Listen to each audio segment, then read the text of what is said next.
पुण्य रासे तरीच अवधान होय अधी कथेसे।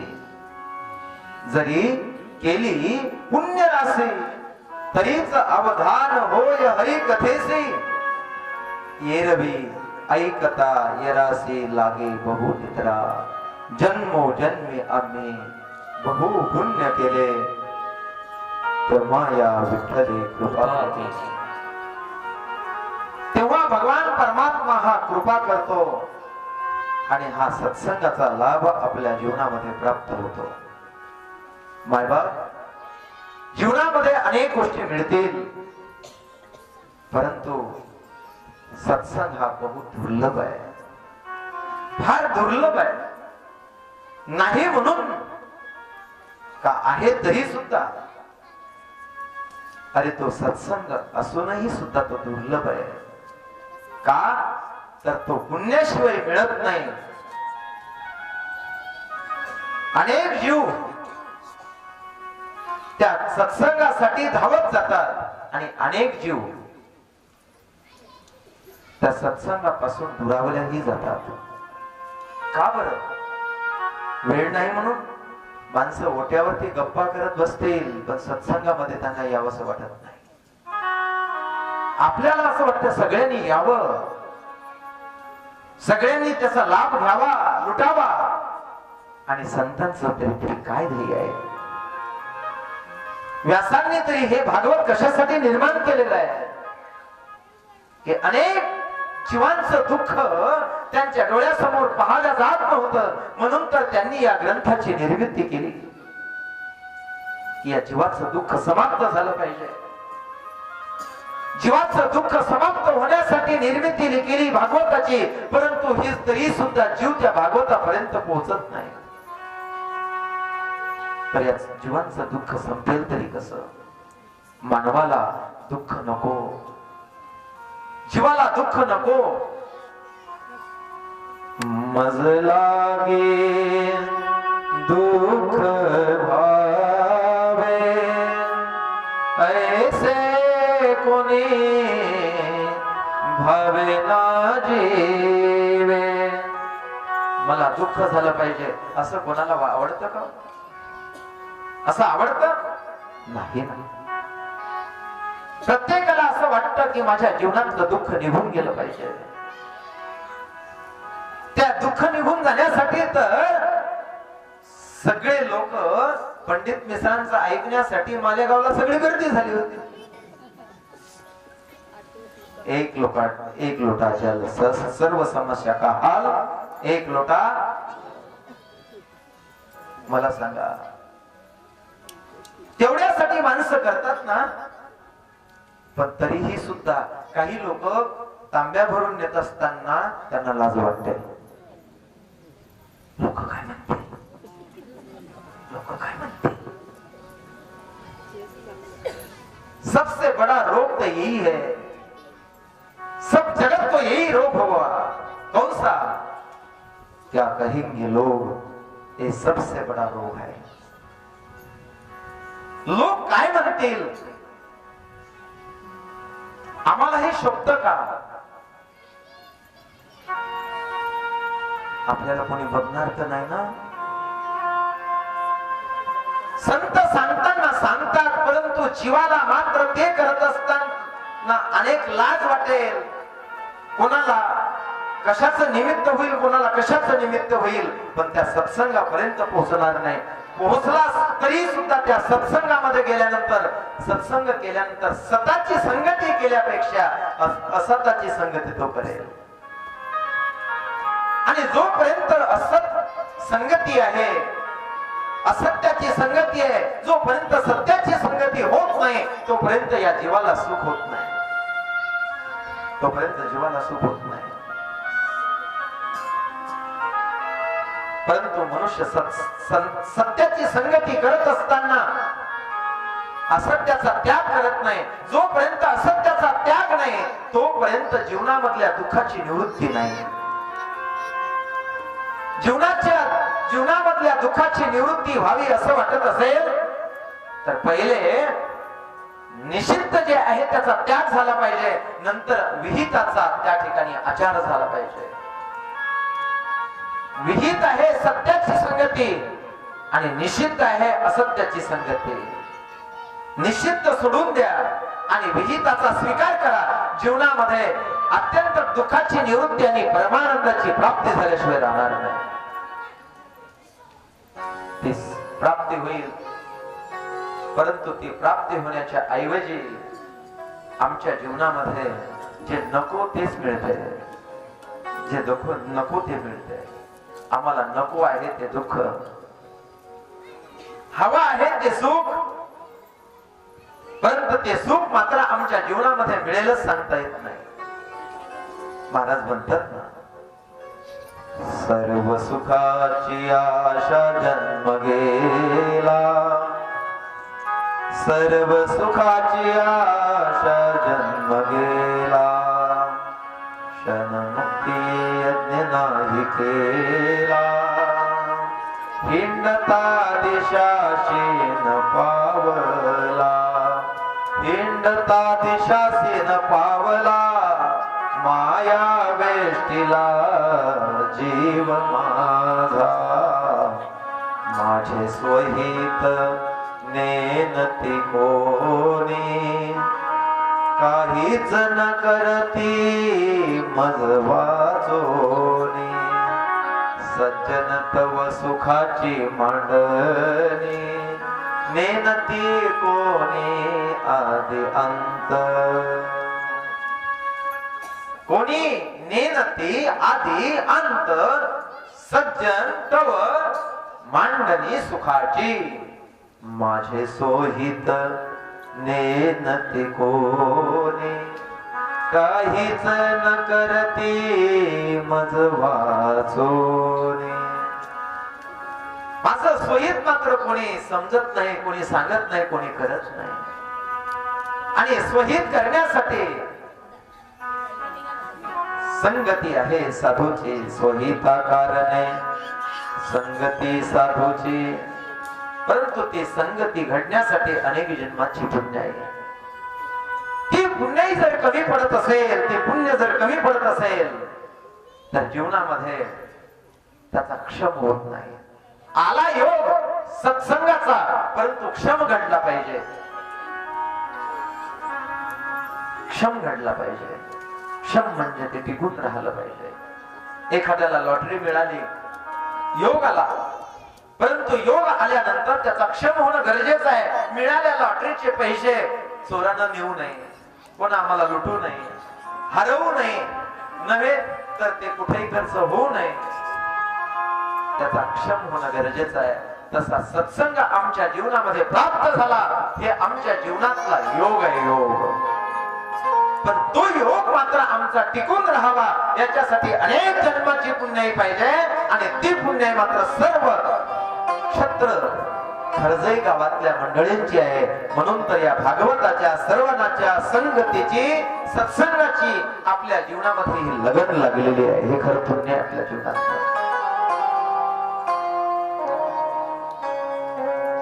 हे भाग्य आहे आपल्या जीवनातलं की ती संगती अजून टिकून आहे. माणसं 2 दिवस काही गोष्टी करत असतात, 2 दिवस, पण नंतर मात्र त्याला विसरून जातात, त्याची संगती सोडून जाते. ज्याची संगती करू नये तो प्रपंच जन्माला आला तेव्हापासून त्याच्या संगतीत आहे, त्या असत्याच्या संगतीत आहे. आणि इच्छा मात्र सुखाची आहे. जोपर्यंत असत्याची संगती आहे तोपर्यंत जीवनामध्ये दुःख आहे. आणि ज्या दिवशी सत्याची संगती होईल त्या दिवशी असत्याचा त्याग, जीवनामध्ये परमानंदाची प्राप्ती. असं वाटत असेल तर सत्संगी घडणं, सत्संग घडणं महत्वाचं आहे. मानवा सत्संग कर, मानवा सत्संग कर, मानवा सत्संग कर, मानवा सत्संग कर, मानवा सत्संग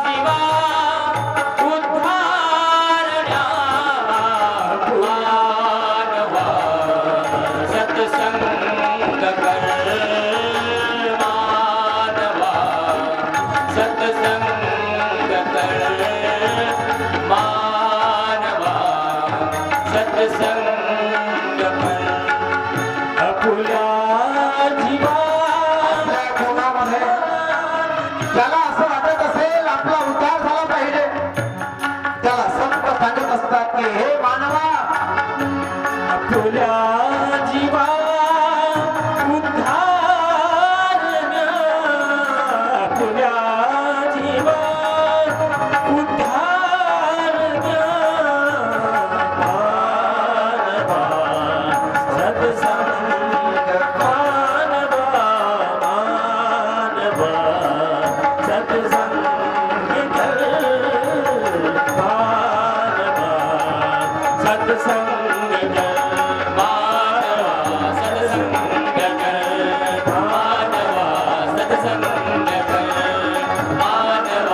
सत्संग उद्धारण्या फुला जीवा मार्ग नाही भला हे मनुष्या, हे जीवा, हे मानवा, आपल्या जीवनामध्ये त्याचा उद्धार होण्यासाठी तू सत्संग केला पाहिजे. पण ते सत कळणं गरजेचं आहे ना. सत म्हणजे काय? सच्चिदानंद रूपाय विश्वोत्पत्त्यादि हेतवे तापत्रय विनाशाय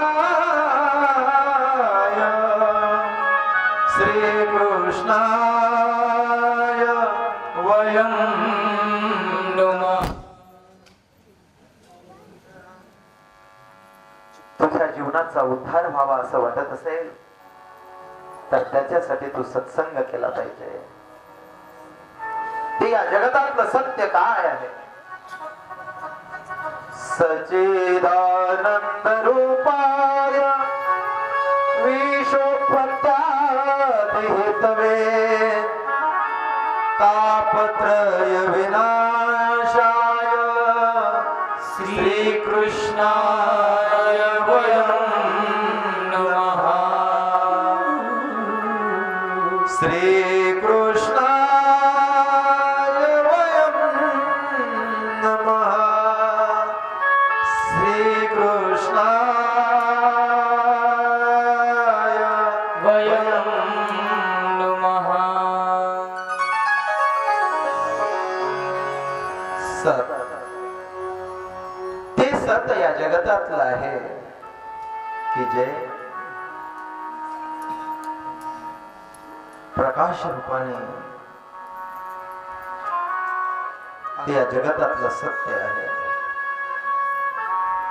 ज्याचा तिन्ही कालामध्ये बाध होत नाही. ते सत्य आहे. जे अविनाशी आहे ते सत्य आहे. जे अद्वैत स्वरूप आहे ते सत्य आहे. जे निरामय स्वरूप आहे ते सत्य आहे. जे आनंद स्वरूप आहे ते सत्य आहे.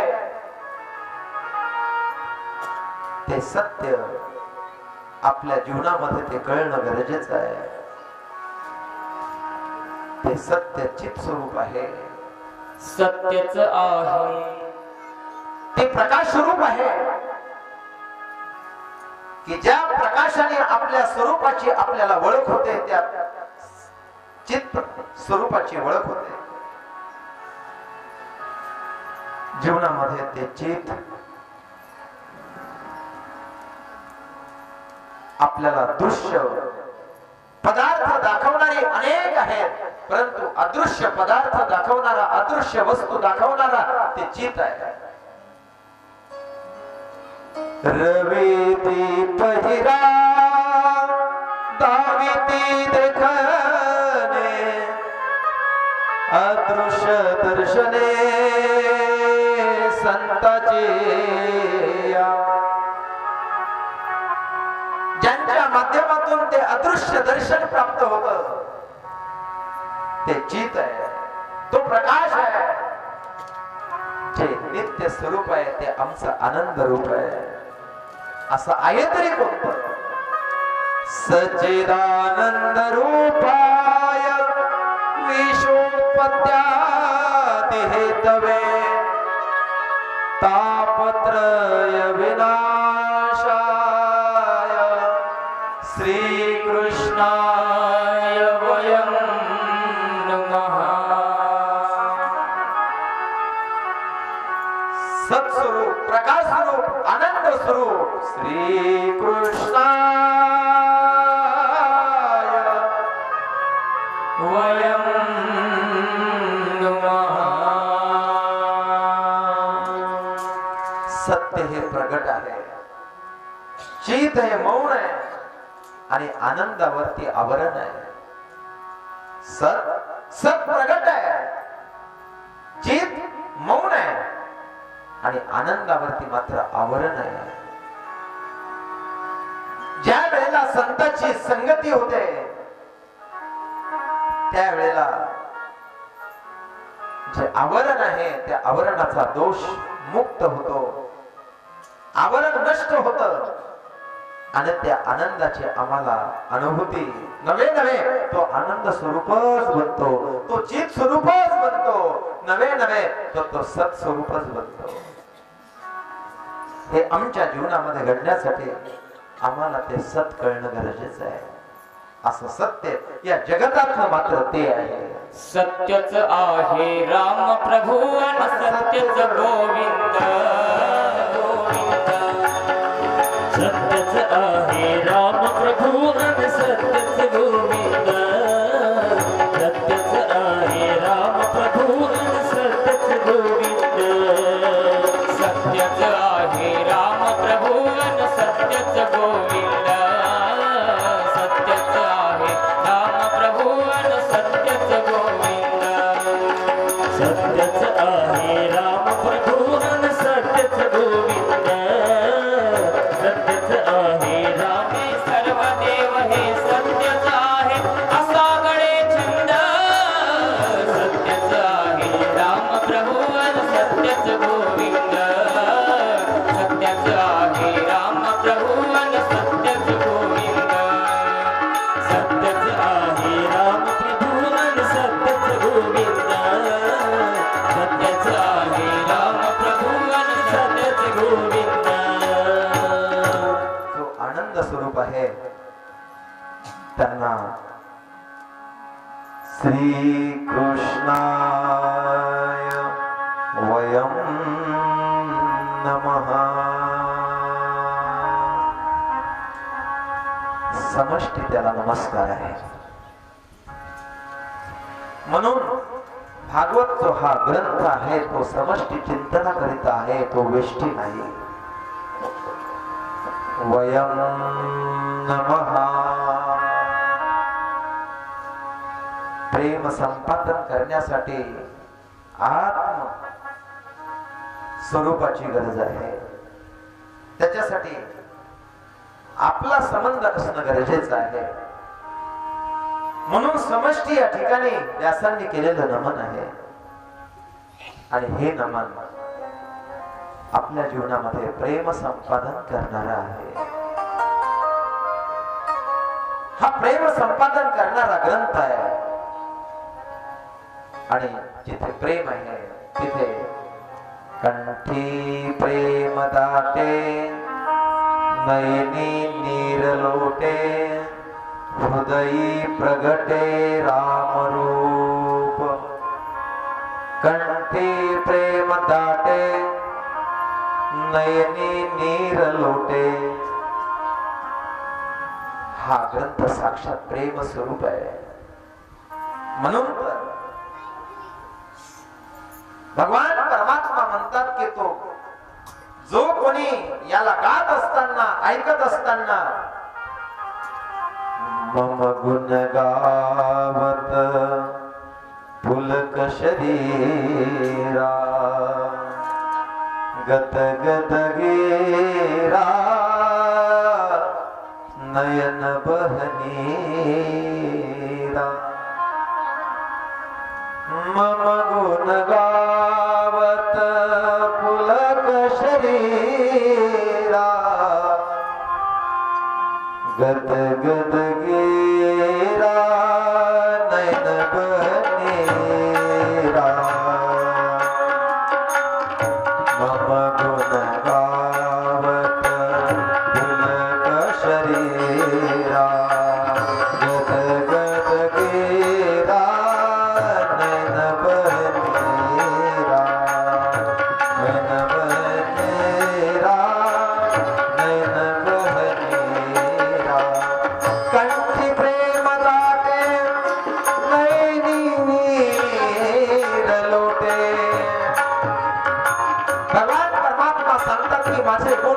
असताना सांगत असताना ज्याच्या अंगावरती रोमांच उभे राहतात, कंठ दाटून येतो, तो माझा प्रेमिक आहे, तो माझा खरा भक्त आहे. मम गुण गावत पुलक शरीरा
शुकदेवांना यम प्रवजंत मनुपेत मपेत कृत्यम द्वैपायनो विरकातर्वाजुहार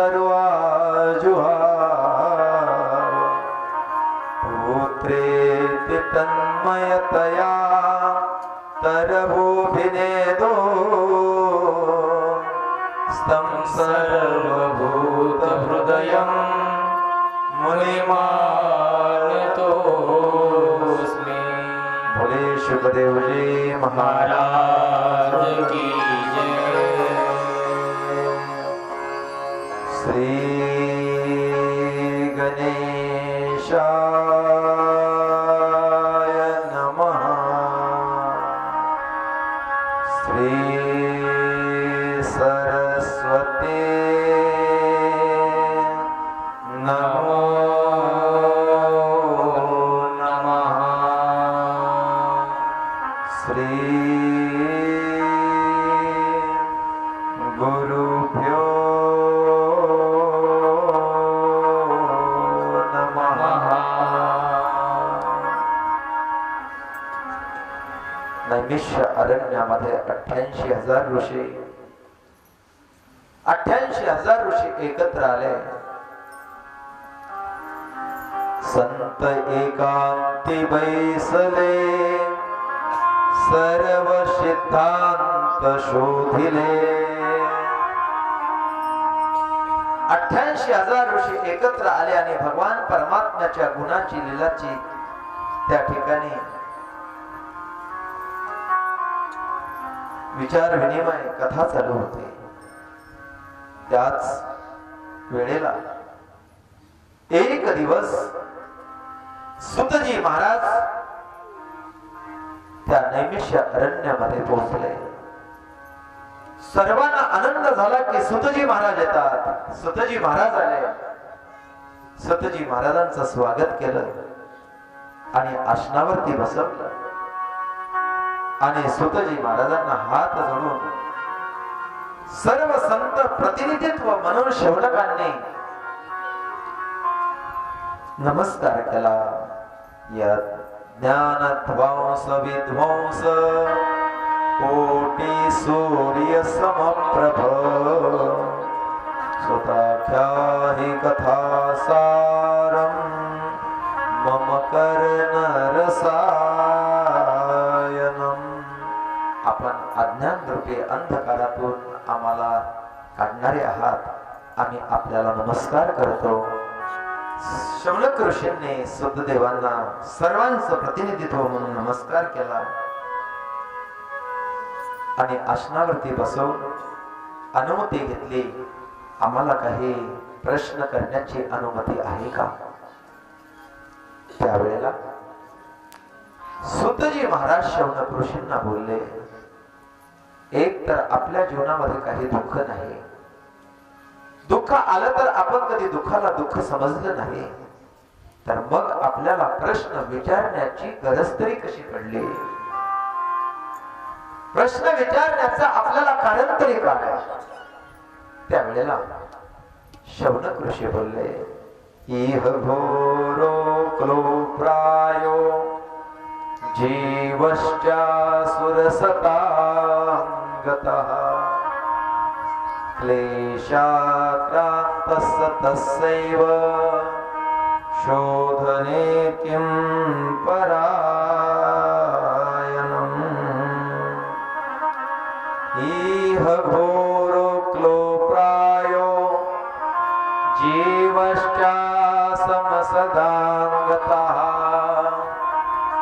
क्लेशाक्रान्तस्य तस्यैव शोधने किं परायणम्। महाराज, या घनघोर कलियुगामध्ये अनेक दुःखाने पीडित असलेले जीव, ज्या कलियुगामध्ये आयुष्याची गणना फार कमी आहे, ज्या कलियुगामध्ये आयुष्याची गणना 100 वर्षाची जरी असेल तरीही सुद्धा क्षणभंगोर नाही भरवसा असा असलेला हा देह आहे. या देहामध्ये कलियुगात क्षणभर मिळालेलं आयुष्य, त्याच्यामध्ये स्वतःचा उद्धार करून घेण्यासाठी या मानव जीवानं काय करावं? त्यावेळेला सुतजी महाराज शौनक ऋषींना सांगतात की ऋषी हो, ज्यांना आपल्या जीवनामध्ये आपलं स्वकल्याण करून घ्यायचं असेल तर त्याच्या जीवनातला परमधर्म त्यांनी करावा, त्यांनी आपला धर्म सांभाळावा. जीवाचा धर्म आहे भगवान परमात्म्याची कथा ऐकणे, भगवान परमात्म्यावरती प्रेम करणे नव्हे तर परम भक्ती, परम धर्म जर काय असेल तर ती भगवान परमात्म्याची कथा आहे.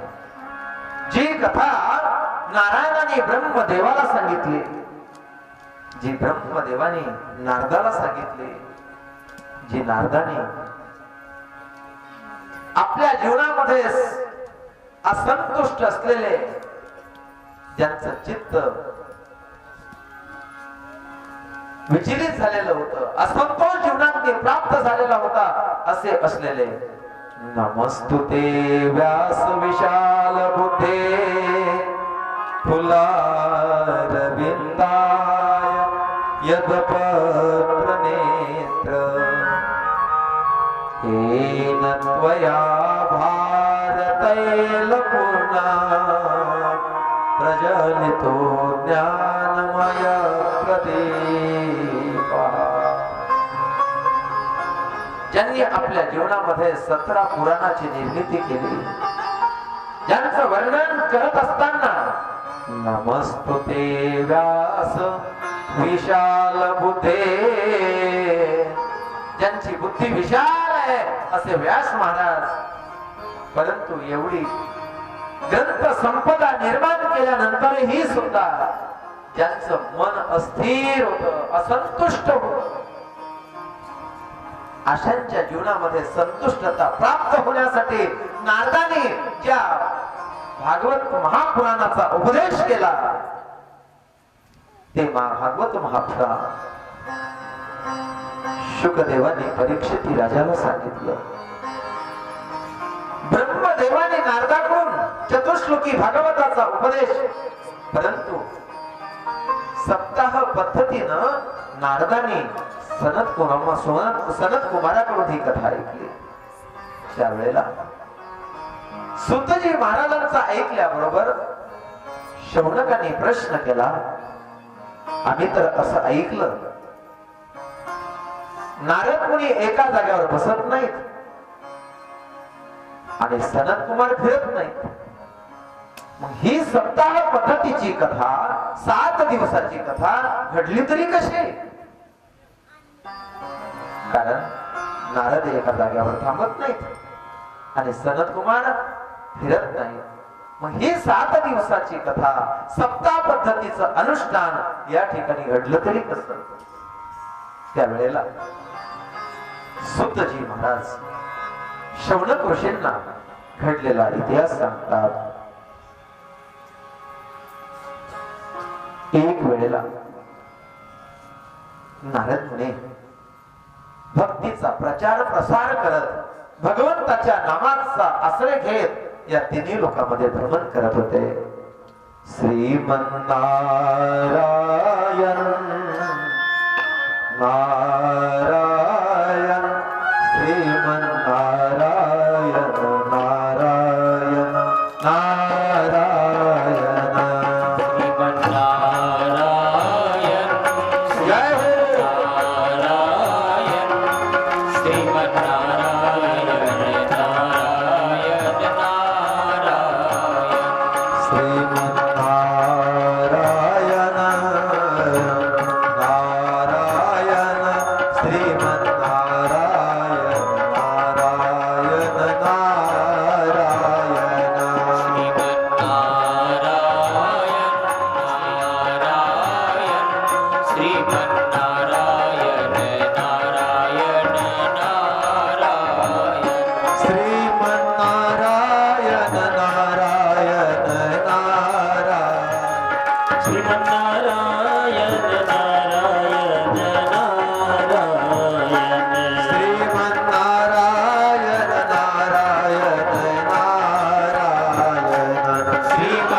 परमात्म्याच्या धर्माचा प्रचार करण्यासाठी नारद मुनी आपल्या खांद्यावरती विनाधार घेऊन हातामध्ये चिपळ्या घेऊन भगवान परमात्म्याच्या नाम साधनेचा त्या ठिकाणी प्रचार प्रसार करतात.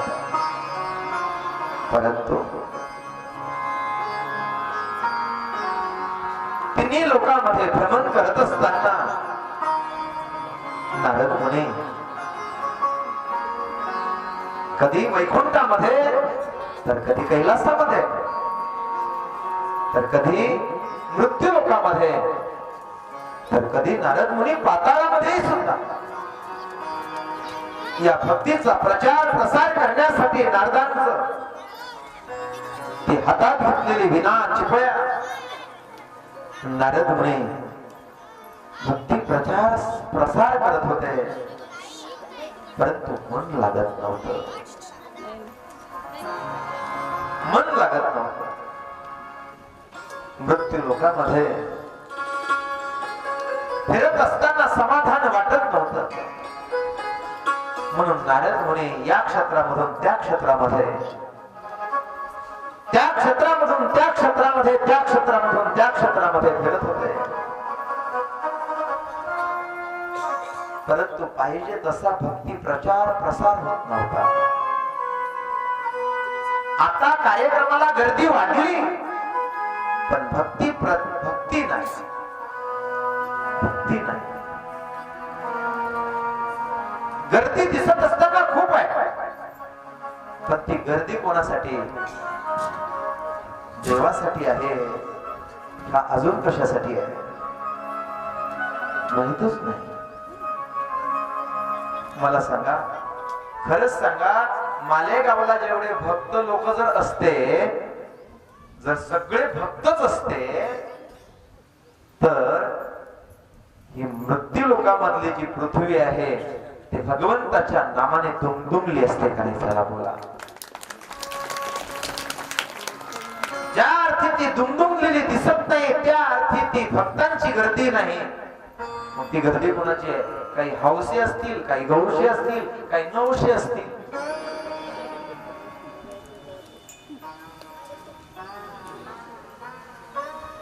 गर्दी तर अनेकांची असते. काहींचा नवस असेल, काहींना हौस असेल पाहण्याची. गावात कार्यक्रमाला येत नाही, भक्त असतात तर गावात आला असतात. पण हौस आहे, किती लोक चला पाहायला. हौस हौस म्हणतात त्याला. काही हौस आहे, काही सहज आलो म्हणून पाहूनच घेऊ एकदा, याला म्हणतात गौस आहे.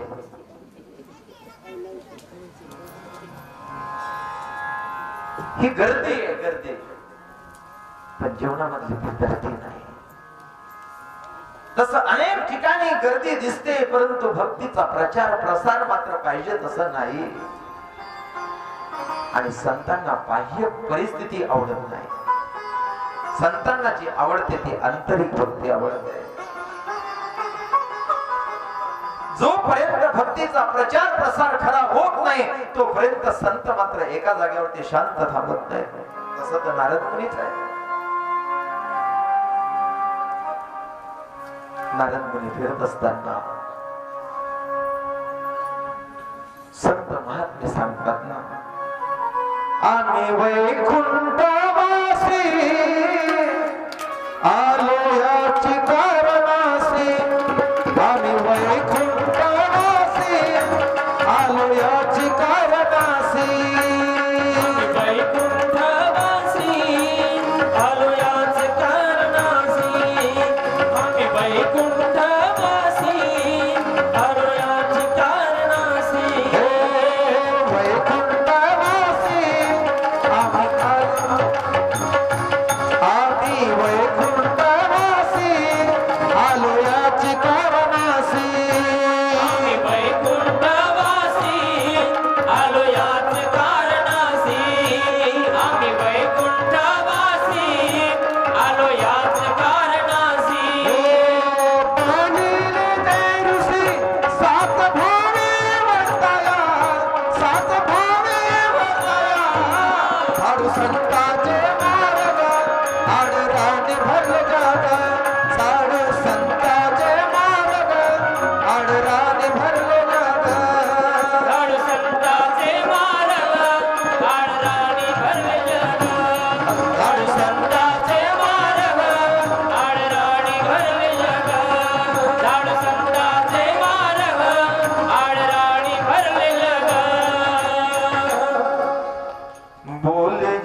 हाच भावे वर्ताया झाडू संतांचे मार्ग आडरानी भरले जग झाडू संतांचे मार्ग आडरानी भरले जग. आम्ही याच्यासाठी आलो महाराज बोलतात. कशासाठी? बोलिले जे रुसे साच भावे वर्ताया. वर्ताया म्हणजे करून दाखवण्यासाठी. साच भावे वर्ताया झाडू संतांचे मार्ग आडरानी भरले जग. हे जग जे आहे सर्व आडरानानं भरलेलं आहे. आडरानानं भरलंय. काय करावं कळत नाही. कधी काय करावं ते कळत नाही. विचार नाही जीवनाचा. एकमेक द्वेषाने, क्रोधाने, दंभाने, अहंकाराने सर्वांचं जीवन मात्र व्यापल्या गेलेलं आहे. म्हणून संतांना त्या ठिकाणी समाधान मिळत नाहीये. पण नारद मुनी एका स्थानावरती नाहीत आहे. नारद मुनीने हातामध्ये विना घेतलेला आहे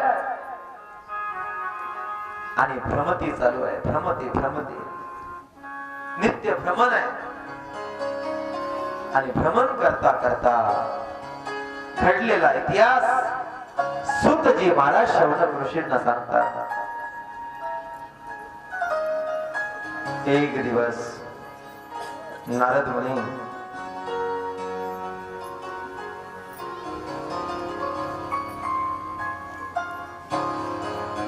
पाहता पाहता ज्या क्षेत्रामध्ये नित्य आनंद आहे त्या क्षेत्रामध्ये पोहोचलेले आहे. त्या क्षेत्रामध्ये आनंद आहे. घर घर तुलसी ठाकुर सेवा. घर घर तुलसी ठाकुर सेवा. घराघरातनी तुळशीची सेवा आहे. घराघरातनी तुळस आहे आणि ठाकूरजीची माझी सेवा आहे. जशी खरजेई गावामध्ये आज मिरवणुकीमध्ये काही मुलींच्या हातामध्ये मला देव दिसायचा. मला तर असं वाटलं आज वृंदावनामध्ये चालू करा. वृंदावनामध्ये चालू. घर घर तुलसी ठाकुर सेवा. घर घर तुलसी ठाकुर सेवा. घराघरातने माझ्या बालकृष्णाची उपासना आहे. बालकृष्णाची उपासना आहे. प्रत्येक दारामध्ये तुळस आहे. तिथे दीप लावलेला आहे. रांगोळी घातलेली आहे. असं ते क्षेत्र नारदांच्या डोळ्यासमोर दिसलेलं आहे. असं ते क्षेत्र नारदांना ते दर्शनीय आलेलं आहे. हे कलियुगातलं आश्चर्य नाही तर काय माय बाप. आश्चर्य नाही तर काय. ज्या कलियुगामध्ये हातामध्ये फक्त मोबाईल घेऊन फिरणाऱ्या मुली जर गावामध्ये कृष्णाला घेऊन फिरत असतील तर आश्चर्य नाही तर काय आहे. आश्चर्य नाही तर काय आहे. कलियुगातलं आश्चर्य आहे. आणि पंडित मिश्रांनी तर क्रांती केली. प्रत्येकाच्या हातात तांबेच दिले. चलो एक लोटा जल पाणी. तुमच्या इकडे आहे का नाही? मग इथे सुद्धा तेच आहे. मी तिकडे बघितलं तिथे महादेवाचे पीठ होते. तिथे पाणी टाकणं चालू होतं. टाका. मी म्हणतो एवढ्या दिवस कुठे गेला होता महादेव? गावाला गेला होता का काय? आता प्रगट झाला नाही. आम्हाला संतांच्या माध्यमातून कळतंय. पण हे टिकून राहिलं पाहिजे. हे टिकून राहिलं पाहिजे. हे नित्य सेवा राहिली पाहिजे. आम्ही ज्या अपेक्षानं करतो ते 2 दिवस टाकल्यानंतर होणार नाही, 2 दिवस केल्यानंतर होणार नाही. नित्य लक्ष्मीचा अखंड वास आपल्या गावामध्ये, आपल्या कुलामध्ये, आपल्या घरामध्ये व्हावा असं वाटत असेल तर माऊली हरिपाठामध्ये सांगतात. ते कुठं कळलं आम्हाला एवढे दिवस. नित्येने मनामी तो प्राणी दुर्लभ, लक्ष्मी वल्लभ तया जवळी. जास्त जवळचा आहे ना हरिपाठ आम्हाला, म्हणून आम्हाला ते म्हणतो आम्ही, पण तसं वागत नाही. म्हणून ते कळून देण्यासाठी तर या सत्संगाची गरज आहे. ते शब्द आम्हाला कळाले पाहिजे, कळाले नाही तर ते वळालेही पाहिजे, ते वळलेही पाहिजे. जानते तो सब कुछ लोग, लेकिन मानते कहां. मानना चाहिए. जानने वाले तो सब कुछ है, हमें तो पता है, लेकिन करने वाला कौन है. करने वाला कौन है. आम्हाला नित्य माहित आहे की माझ्या कृष्णाला तुळशी आवडते, हे माहिती आहे. परंतु त्या कृष्णाला तुळशी अर्चन कोण करते, कोण करते बोला ना. खरजईतल्या माता भगिनींनी चालू केली व पूजा. प्रत्येक पौर्णिमेला तुळशी अर्चन पूजा या ठिकाणी होते. त्या माऊल्यांचं माझ्यातर्फे टाळ्यावर स्वागत, तुम्हाला नमस्कार. जर असं करत राहिलं ना तर लोक म्हणतात बापा तुम्ही तर बाबाच्याच मागा लागले. असं जर करत राहिलं तर मी काय म्हणतो, एखाद्या भूताच्या मागे लागा का काय. हे बाबाच्या मागे लागले नाही, हे बाबाने दिलेल्या आपल्या कुलाच्या सुखाचा उपाय आहे. सुखाचा उपाय उपाय सत्संगामध्ये हा उपाय मिळतो. आणि या जगतामध्ये ही क्रांती तयार होते. क्रांती काही कर्माने क्रांती घडते आणि काही कृपा प्रसादाने क्रांती घडत असते जीवनामध्ये.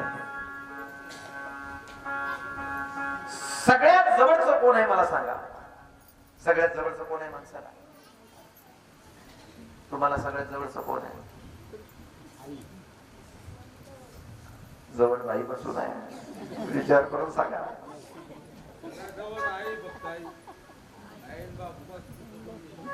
ते बाबा म्हणते बा जवळचे एवढेच आहेत आईन बाबा, पण ते आई बाबा जर एवढ्या जवळचे आहेत तर मग ते गावागावात दुःखी काय हो.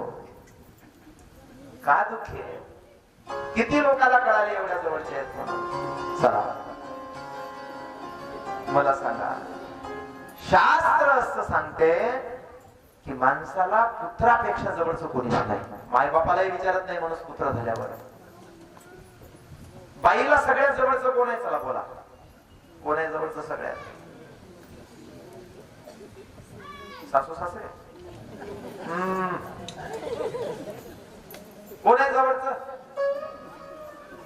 मालक सगळ्यात जवळचा असतो, कारण तिचं ते सौभाग्य आहे. कुंकवाचा मालक आहे तिचा तो आहे ना. सगळ्यात जवळचं ते आहे. पण खरंच सांगा, मुलगा ज्या वेळेला होतो त्यावेळेला बाई प्रेम जास्त मुलावर करते का नवऱ्यावर. कोणावर करते प्रेम. नवऱ्यावर. एखाद्या वेळेला बापाचं पोराचं होऊ द्या. खरंच सांगा तुमच्या इमानदारीच्या बाजू कोणाची घेते. बुवाची घेते का पोराची घेते. कोणाची घेते. अरे बोलता बोलता बाई असं म्हणूनही जाते ते तर लहानच आहे, त्याला काही कळत नाही. पण तुम्हाला अक्कल नाही का. पोरासाठी अक्कल काढली कोणाची.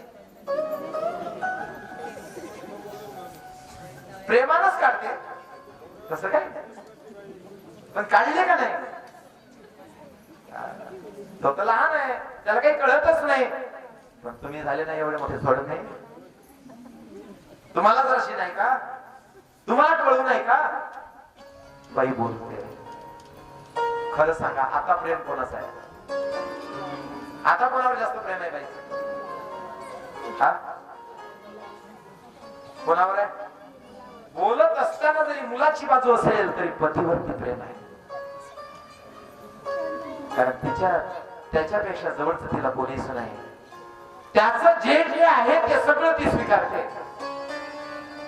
त्याचं जे जे आहे ते सगळं ती स्वीकारते. तिला आवडत नसेल तरी ती स्वीकारते.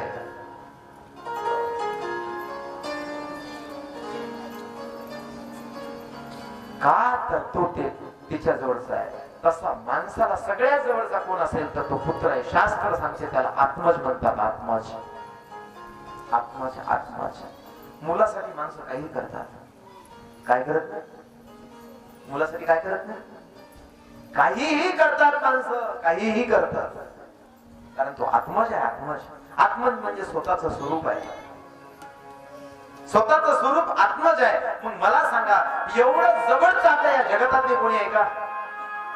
नाही. मग आपल्या जीवनात सुरक्षित आपण कोणाजवळ राहू? त्याच्याजवळच राहू ना. म्हणतर म्हातारपणातली माणसं मुलाचा आश्रय धारण करतात. ऐका मी काय सांगतो ते. सगळ्यात जवळचा मुलगा आहे त्याच्याजवळ राहणं सुरक्षित आहे. कारण तो आपला आत्मज आहे. आता ड्रायव्हर जवळचा का मुलगा जवळचा? मुलगाच जवळचा ना. ड्रायव्हर कितीही चांगला चालवणार असेल तरी विश्वास तेवढ्या पुरता आहे. आणि मुलावरचा विश्वास त्याच्यापेक्षा कितीतरी पटीनं मोठा आहे. एखाद्या वेळेला ड्रायव्हर गाडी चालवत असेल तर माणसं झोपत नाही. पण आता मुलगा म्हणतो, बाबा मी गाडी चालवतो, आता काळजी करू नका. निश्चिंत तो डोळे लावतो गाडीत बसून. का तर माझा मुलगा गाडी चालवतो, आता मला काळजी नाही. पण असंही सुद्धा एक असेल. पण चालता चालता एखाद्या वेळेला स्वतःच्या मुलाच्या हातानं गाडी पलटी होईल. ऐका मी काय सांगतो ते. होणार नाही का? होईल. चुकीनं ती गाडी पलटी होईल. एवढा जवळचा मुलगा असूनही सुद्धा आपले आई वडील एवढं प्रेम करणारे मुलगा आहे तरी सुद्धा गाडी पलटी त्याच्या हाताने होऊ शकते. परंतु त्या गाडीमध्ये आता असलेल्या माणसांना लागू नये याच्यासाठी तो मुलगा काही करू शकतो का? जवळ असून काही करू शकतो नाही. परंतु ती गाडी जर समजा पलटी मारली तरी त्या गाडीमध्ये संरक्षण करणारा कोण आहे? चला बोला. त्या गाडीमधलं संरक्षण. मुलाच्या हाताने गाडी तर पलटी झाली, परंतु पलटी झालेल्या गाडीमध्ये सुद्धा जी माणसं बसली ती सुद्धा अल्टा पलटी झाली, परंतु तरी सुद्धा काही लागू देत नाही. तो माझा ईश्वर आहे. तो माझा ईश्वर आहे. याच्यापेक्षा जगात आपल्या जवळचं कोणीच नाही. तो आमच्या जवळचा आहे. तो आमच्या जवळचा आहे. आम्ही जसा मुलावरती विश्वास ठेवतो आमचा म्हणून, तसा माझा म्हणून ईश्वरावरती आम्ही किती विश्वास ठेवतो. माझा म्हणून ईश्वरावरती किती विश्वास ठेवतो. आणि तो ठेवल्या गेला पाहिजे कसा हे सांगण्यासाठी या भागवताची संगती आहे. तो आम्हाला कळाला पाहिजे की आमचा आत्मा हाच ईश्वर है।